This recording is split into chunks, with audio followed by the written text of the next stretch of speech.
The snow fell softly on the Christmas market that December evening. 8-year-old Emma sat in her wheelchair near the carousel, watching other children laugh and run between the twinkling lights. Her pink jacket was thin against the cold, but she didn't complain. She never did. Her mother, Sarah, worked 2 jobs just to keep them afloat. Tonight, she was cleaning offices downtown while Emma waited at the market where it was safe and warm enough. The security guard knew them and kept watch. Emma clutched a small drawing she'd made. It showed 2 figures holding hands under a Christmas tree. She'd drawn it during the free art class at the community center. "That's beautiful," a deep voice said. Emma looked up to see a man in an expensive black coat kneeling beside her. He had kind eyes that crinkled at the corners when he smiled. Something about him seemed sad, though, like he carried a heavy weight. "Thank you," Emma said politely. "It's my mom and me." The man studied the drawing more carefully. "You're very talented." "I'm Michael." "I'm Emma." "Are you here alone, Emma?" "My mom's working. She'll be back soon." Emma had learned not to share too much with strangers, but this man felt different, safe somehow. Michael sat on the bench beside her wheelchair. They watched the carousel spin in comfortable silence. Finally, he spoke. "I lost my daughter 3 years ago. She was about your age. Leukemia." Emma's heart squeezed. She understood loss. Her father had left when she was 4, right after the car accident that took her ability to walk. Some people couldn't handle hard things. "I'm sorry," Emma said. "That must hurt very much." "Every single day," Michael admitted. "My wife and I divorced after. Grief pulled us apart instead of together. Now I have more money than I know what to do with and nobody to share it with." Emma considered this. Money can't buy the important things. That's what my mom says. But it can buy the things that help with the important things. Michael laughed. It sounded rusty, like he hadn't done it in a while. "Your mother sounds wise." "She is. She's the best person I know." They talked for an hour. Emma told him about her love of drawing, her dreams of becoming an artist someday. Michael told her about his tech company, about how success felt empty without love. When Sarah finally arrived, breathless and apologetic, she found Emma deep in conversation with this well-dressed stranger. Panic flashed across her face. "Emma, it's okay, Mom. This is my friend Michael." Michael stood and extended his hand. "I hope I didn't worry you. I was just keeping Emma company. She's quite remarkable." Sarah's eyes were cautious, but grateful. She was 34, but looked older, worn down by life struggles.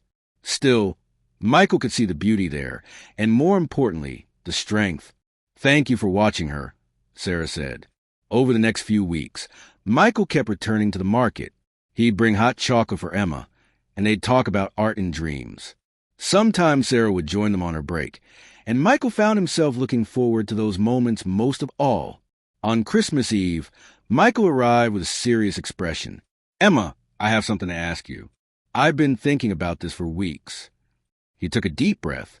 "I'd like to adopt you, give you every opportunity, the best doctors for your legs, art schools, everything you deserve." Emma's eyes went wide. For a moment, hope flickered across her face, bright as the Christmas lights around them. Then it faded. "That's very kind," she said slowly. "But I can't." "Why not? Don't you want those things?" "More than anything," Emma whispered. "But my mom needs me. She works so hard, and I'm all she has. If you took me away, even to give me a better life, it would break her heart. She's already lost so much." Michael felt his chest tighten. "I could arrange for you to see her regularly." Emma shook her head. Her small hands gripped the arms of her wheelchair. "Please don't adopt me," she said firmly. Then softer, "Adopt my mom instead." Michael stared at her. "What?" "My mom needs someone too. She's been alone, taking care of me, sacrificing everything. She never complains, but I see how tired she is. How lonely." Emma's voice grew stronger. "If you marry my mom, then we'd all be together. You'd get a family, she'd get help and love, and I'd get both of you." "Emma, that's not how it works." "Why not? You like her. I can tell. And she smiles different when you're around. Real smiles, not tired ones." Michael couldn't speak.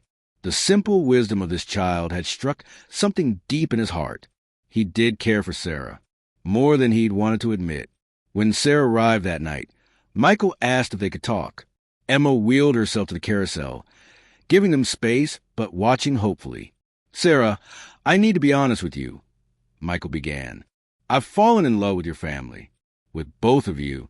Emma suggested something crazy, but the more I think about it, the more sense it makes. He told her everything about his loneliness, his admiration for her strength, how Emma had reminded him what mattered in life, how he didn't want to take Emma away, but rather become part of their story. Sarah listened with tears streaming down her face. "I can't accept charity," she finally said. "It's not charity. It's love.